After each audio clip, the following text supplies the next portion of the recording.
Baltimore has long struggled with vacant homes and has an ambitious plan to cut the number of vacants to essentially zero in 15 years.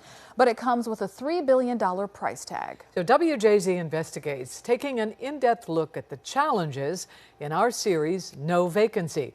Mike Helgren is here with what that will take. Mike. Denise, Nikki, the focus is on rehabbing properties, not just tearing them down, and this is a huge undertaking and could transform the city. But some of the millions of dollars needed are not guaranteed.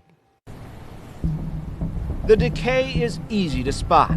There are almost 13,000 vacant homes in neighborhoods across Baltimore, and the dangers are real. 3 years ago, 3 firefighters died in a vacant home on Stricker Street that collapsed. Earlier this month, the fire tore through 15 homes on North Fulton Avenue. Preliminary findings show it started in a vacant home where someone was squatting. Somebody needs to be held responsible for this because me and my family lost everything. Late last year, this vacant home on West Franklin Street erupted in flames with a body inside. You never know what way the fire's going to go. It might come down here and wipe the whole block out. The home was finally boarded up after more than a month. Dennis Hersey lives just 3 doors down. It breaks your heart, too, because someone died in there. Yeah, somebody got burned up in the house. The house there is leaving a black eye on this neighborhood. In Carrollton Ridge, which our CBS News data team found has the biggest concentration of vacants in the city, squatters set this home on Christian Street on fire a year ago. Step up and do something about it. Either have your place fixed up or knocked down. Eric McKenzie can see it from the row house he rents around the corner, which is also next door to a vacant home. Someone owns that, right? I know, but they don't care. Describe what you hear even in the middle of the night. It sounds like an earthquake. That's what it sounds like. An earthquake? Yeah, I had to call my grandkids to them, come out their room and come, in the center of the house, Because the floors are falling in next door. And we're afraid that the walls may fall that way.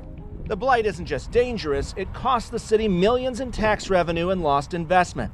Baltimore has an ambitious plan to change that, tackling every vacant home in the city within 15 years at a cost of $3 billion. The community is the heart here. Yes. Housing Commissioner Alice Kennedy met WJZ Investigates in the Upton neighborhood, the 800 block of Harlem Avenue, to show us the progress on what she calls Baltimore's renaissance. What's different about what you're doing now as opposed to what we saw in the decades past? So what's different now is that this really is work that has intentionality behind it. And it is intentional from a standpoint of healing our communities. It took about a decade for the city to acquire 28 homes here and 10 more behind them on Evanston Avenue. The Harlem Avenue homes have been renovated, a project that took about 4 more years. They have new sidewalks, trees, pocket park, a dog park, and a renewed sense of community. Construction is still in the early stages on the Evanston Avenue homes. Developer Dean Harrison.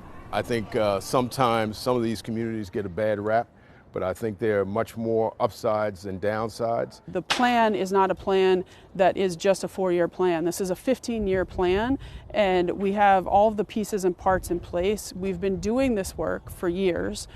This isn't like we're starting from zero. We're not starting from scratch. Baltimore has some powerful tools to rehab more blocks. A quicker foreclosure process where the city can take over homes where tax bills have exceeded home values, and an unprecedented use of tax increment financing where the city can issue bonds for distressed homes citywide. That money then provides incentives for development paid back by future property tax dollars when the homes are fixed up. Those dollars are going to be able to be used directly as a grant towards the construction and renovation of our vacant properties, as well as providing some of the support on infrastructure for some of the new construction projects that are in the pipeline as well. But with the city and state strapped for cash, getting $3 billion is no easy task. Baltimore has separate proposals before the General Assembly to give the city a share of sales tax revenue like many other cities already get. Another proposal would increase sales taxes. Part of the money generated would provide a $1,000 property tax rebate. It could be a tough sell to get it through the General Assembly. For decades, we have been among the highest property tax rates across the state, and without a significant separate source of revenue or significant change in the number of residents and businesses in the city, we will unfortunately continue to be at the top. The state has already committed $50 million a year to combat vacants, and Baltimore is working to streamline permits. Delays and red tape have long been struggles for developers. What kind of feeling do you get being seeing this tangible progress? The feeling I get is a feeling of hope. This was an add-on. Jamesetta Howard shows us the new home she moved into last October in that rehab block of Harlem Avenue. I really wasn't looking for a row home. I wasn't looking for anything this large, and I definitely wasn't looking for West Baltimore. But it was just an offer, you couldn't refuse because of all that you get. Here's $1 million view. Her new roof deck looks out over the vacants about to be rehabbed, and she sees possibilities. You see the hope, you see the plan. Absolutely. Look beyond that, because that's going to look just like this did. I wear this shirt that says Baltimore versus all y'all because that's what it feels like sometimes, because we get a lot of negative press, but there's a lot of people that love this city and we want to see it back to its glory.